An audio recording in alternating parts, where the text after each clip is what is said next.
Shelby here. Y'all, today I am so annoyed, like really annoyed with a reason, okay? Y'all wanna know what's bothering me? My bipolar disorder. Yeah. Of you who don't know, I was diagnosed with bipolar disorder in 2012. Okay, but let me take you guys back to how I ended up being diagnosed. So growing up in school, I was always bullied. I was bullied like for how I talked, how I dressed. Oh, she thinks she's better than us. Oh, you act too white. Oh, you're not black enough. So I just had issues upon issues upon issues.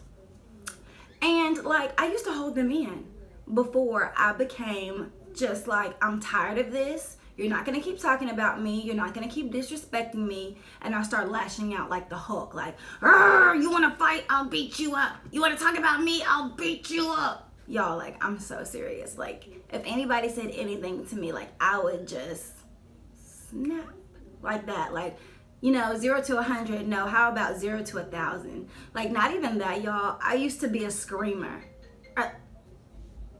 Don't you hate when that happens?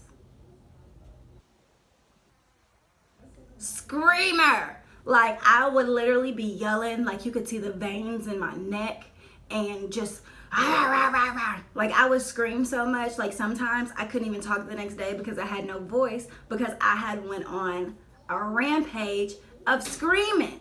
It was just insane. Okay, so like I said, I was getting bullied. I got tired of it. I was fighting. My brother was incarcerated.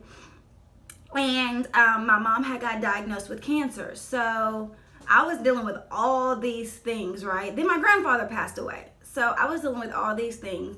And one day I was at my boyfriend's house at the time, and we had got into a really bad argument, and he called my mom and was like, hey, you gotta come get Lexi. She's freaking out. So my mom and dad pull up, and they're like, let's go, da da da. And I'm trying to tell them how I'm feeling and what's going on. And before I knew it, y'all, I took my hand back, mind you. Okay, it was my mom, my dad, his mom, his stepdad, and I am just like this raging bull, okay? Like this raging bull. And I was walking out the door, and I was like, I can't stand you. And before I knew it, I took my hand back and BOW! I smacked the fire off him. I'm so serious. Like, it was crazy, right? So then my mom was like, oh, no, ma'am. Like, oh, no, ma'am. Her and my dad got me in the car. And when I got in the car, they drove me straight to the hospital to have a psych evaluation. That's how bad I was tripping, y'all. Like, seriously tripping. So I used to like have these moods, and I would either be like really up and like really like, oh guys, like I have this idea, let's do this, oh my god, like like just had all these ideas, right? And then the next day my mom would call me and be like, hey, are you working on those ideas? And I would be like, no, what ideas? I don't feel like doing anything. I don't want to do anything. Like, I'm not going to do anything, like whatever. And then the next day I would call her and be like, hey mom, like y'all, like I always had something new. I always had a new idea. I always had something I wanted to try. I always wanted to go on trips and do crazy, like just the most outlandish, crazy ideas. They were maybe good ideas, but dealing with my bipolar disorder, I could not follow through, right? Because the next day I would be like, forget it. I'm not doing nothing. Like, I'm tired. I don't want to do anything. And some days I had like no energy to do nothing. Like, no energy. Sometimes I would sleep all day, like sleep a whole day away, and be irritated and moody and like, oh, why are you talking to me? Why are you speaking? Why are you bothering me? All right, so finally I go get the psych evaluation, and they tell me, Miss Williams, you have a classic case of bipolar disorder with manic depression. And I was just like, oh, okay, so now you're saying I'm crazy, now I'm certified. Do I get to get a check behind this? No, I'm just kidding. But seriously, so going forward, you know, I was in all these behavioral cognitive therapies and everything, and In my mind, I'm just like, I am not going to accept that I am bipolar. Like, people just irritate me. Some days I don't feel like doing things. Some days I want to. Like, it has nothing to do with me having a brain chemistry imbalance. It has everything to do with people irritating me. Well, as I started going to therapy, everything was unfolding, and I started to see like why I had become so moody, so up and down. Like, either I want to sleep all day or I want to play all day. Like, I had actually seen the reasons why. So guys, I say all this to say bipolar disorder is real, and some days I have to fight myself to get up out the bed. I think like, oh, you go from happy to sad and happy to sad in 2.4 seconds every moment of the moment. No, that's not how it works. You have days of extreme highs or days of extreme lows. It's a mood. It's like, you ever heard somebody say, oh, she's in a bad mood? Imagine being in a bad mood for days. Or imagine being extremely talkative, extremely hyper. You have all this energy. You can move mountains for days, and then you just on down. Well, today I'm having one of those days, and I'm telling you guys because I want to be so real and so raw with you guys, and I know that people deal with this on a daily basis. So what I do is, at night, I purpose in my heart, I write it down that no matter how I feel, I am going to get up and I am going to take care of my kids. And if I don't do anything else, I am going to take a shower. That is just my way of saying to myself, you will not be dealing with this forever, and you will continue to push through. So if you're a mom and you're dealing with bipolar disorder, make a schedule for your kids. It will not only help you to stay well-rounded while dealing with either one of your high episodes or your low episodes, but it will keep you on task. So for my kids, I have a schedule. From 8 to 9, it's breakfast. From 10 to 12, we're doing schoolwork. From 12 to 1, it's lunchtime. From 1 to 2, it is nap time, and so on and so forth. So keep a schedule. When you're dealing with kids, and when your patience is thin, and you get really irritated really fast, it's important to stay on the schedule, okay? The second thing I do is I make sure that I eat. I make sure that I eat. The reason I say it is very important to eat, especially in the morning, is because our emotions and our bodies are connected. So sometimes you need to eat so you don't feel so moody or feel so down or so bad. You know, if you eat, then maybe you're not having issues of hunger, you know what I mean? But that you are, having a well-balanced diet so you don't have issues or be moody because you're hungry. The next thing that I do is I make myself take a shower. The reason that I say that is because when I get up and I take a shower, even if I don't want to, that is me challenging myself that you're gonna keep pushing through, keep going. And most of the time I feel 100 times better after I eat and after I take a shower.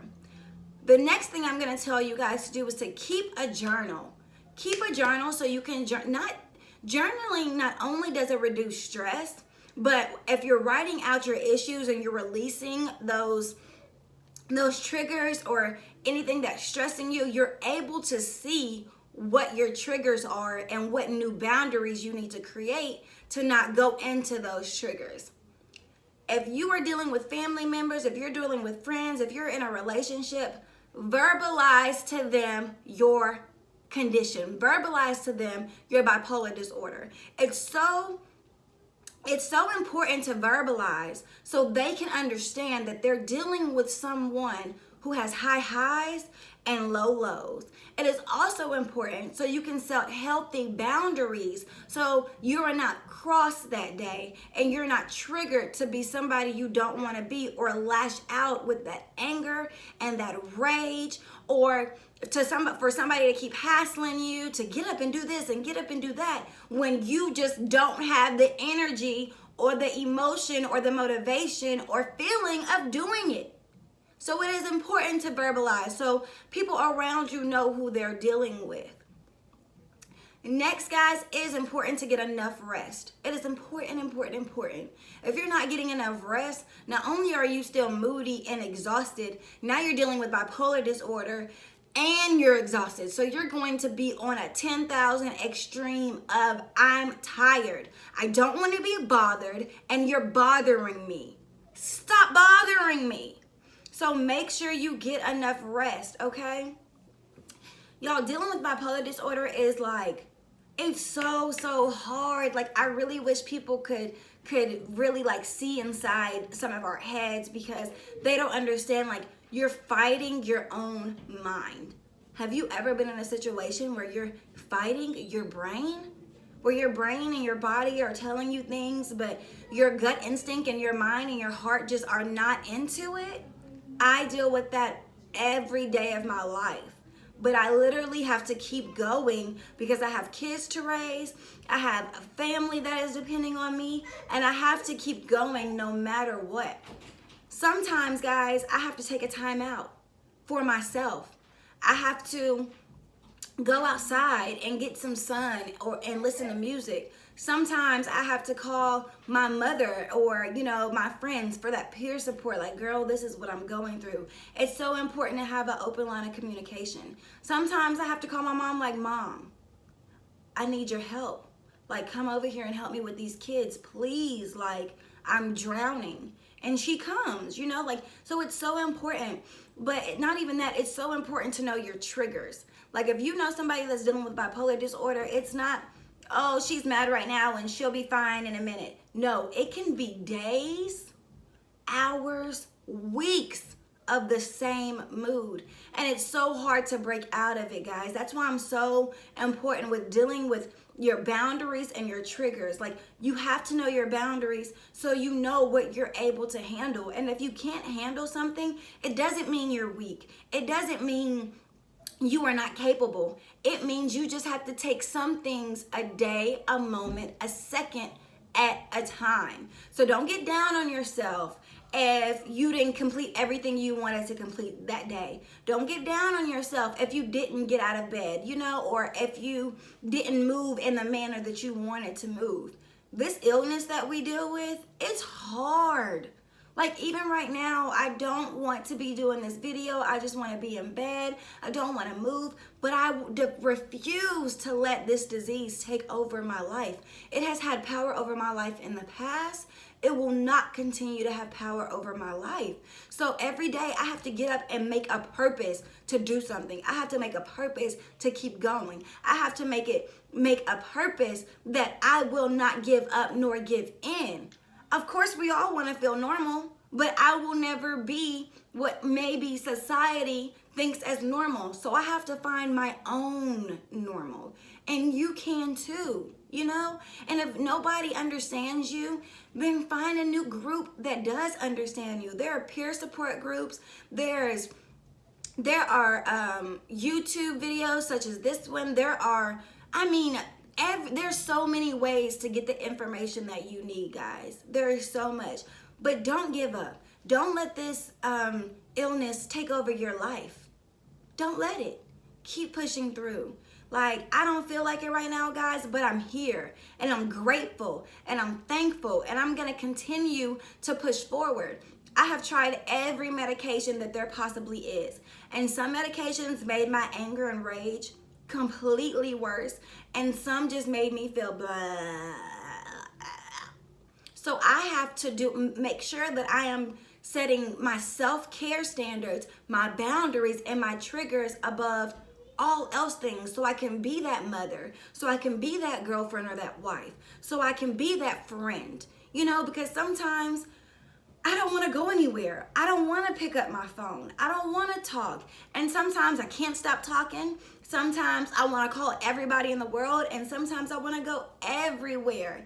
It's just, you never know. So that's okay. So some things that I do, guys, I protect my energy at all costs. I make sure I get up and eat. I make sure I shower. I make sure I stay on task for my kids.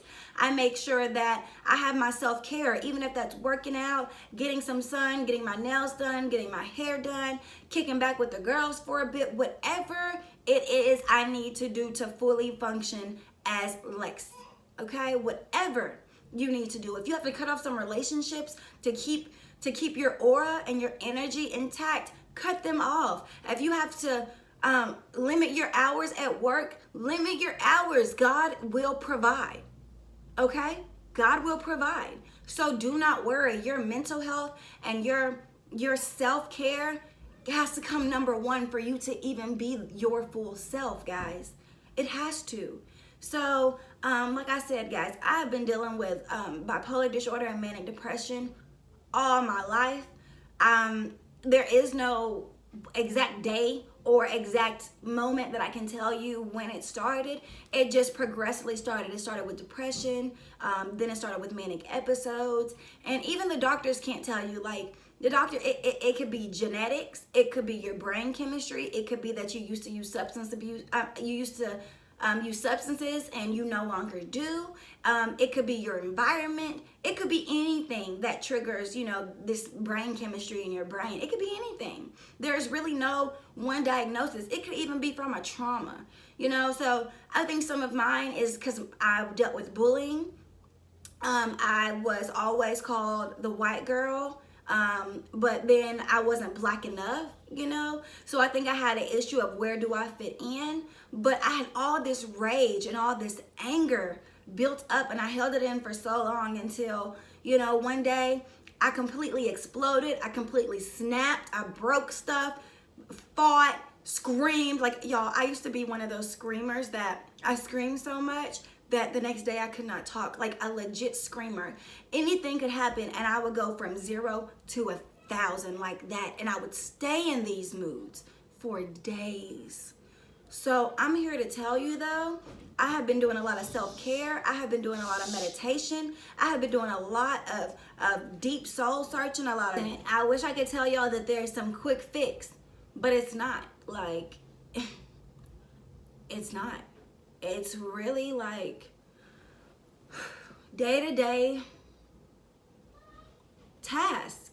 It's really day-to-day task. And I know for my moms out there, I know how hard it is having a mental illness and dealing with your kids. Like, trust me, I know.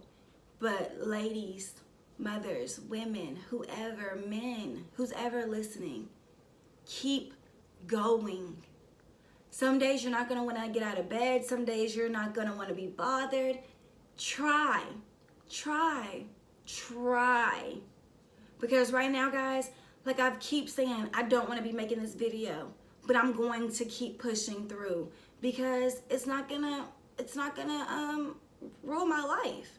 I may not be Lexi or Lex 4.0, but I'm definitely still me. I'm definitely still present. I'm definitely still trying, And that's all we can do, guys, is do our best and try. And hopefully people will understand us, and maybe they won't. And it's not your responsibility for them to understand you, but it's your responsibility for you to love yourself and for you to get this proper care you need, and for you to keep going. Some of us have to take medications. Some of us, have to be in therapy. I am still in therapy right now as we speak. Some of us have peer support groups. I am in those as well.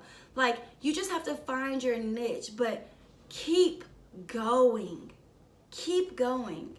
Please make sure you like, share, and subscribe.